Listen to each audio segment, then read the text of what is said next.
لسګونه کلونه وړاندې اسرایلي ځواکونو د اقصی جومات په شمول د فلسطین ډېرې سیمې اشغال کړې او تر نن ورځې پورې په هغو سیمو کې میشت دي.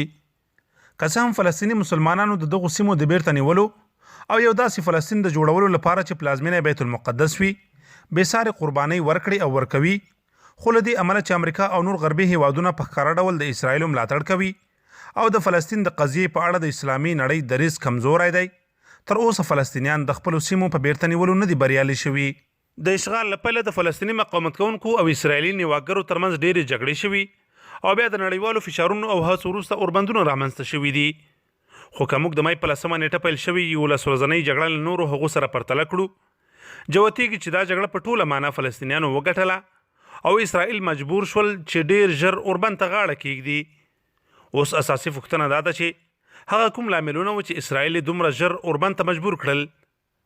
تر ټولو ستر لامل د حماس د پوځي څانګې القسام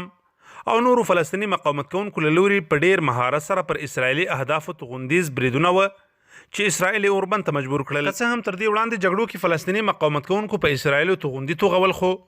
دا ځل د تیر په پرتله ډېر دقیق، لرې هدف ویشتونکي او دفاعي سیستم څخه تېرېدونکي بریدونه وه چې په خپله اسرائیلي پوځي چارواکو هم په دې اعتراف وکړ چې دا ځل توغندیز بریدونه بې مخینې دي او دوی د مخنیوي لپاره بشپړ چمتووالی نه لري. دوهم لامل د ترکیې، ایران او قطر هیوادونو فعاله ډیپلوماسي وه چې د اسرائیلي بریدونو پر وړاندې او د فلسطینیانو په ملاتړ نړیواله اجماع جوړه او پر اسرائیلو یې فشارونه وارد کړل چې پوځي عملیات ودروي او اوربند ته غاړه کېږدي.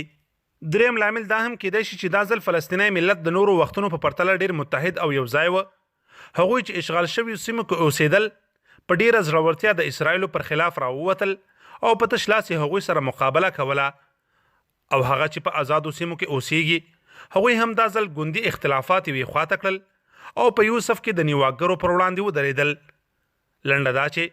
دا ځل جګړه اسرائیلو وبایلله او فلسطینیانو وګټله.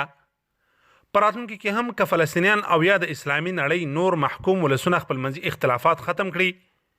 په ټول توان مقابله وکړي او اسلامي نړۍ د خپلو مسلمانو ورونو په دفاع کې چوپه پاتې نشي، صوبه او بریا د مسلمانانو په برخه ده.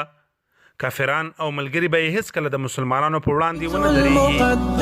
خانه پاک منم آن قبله مجروح و غمناک، به دل دارم غمی از بی وفایی، خدایا تا به کی داغ جدایی، منم در بین صهیونی گرفتار، بدون غمگسار و یا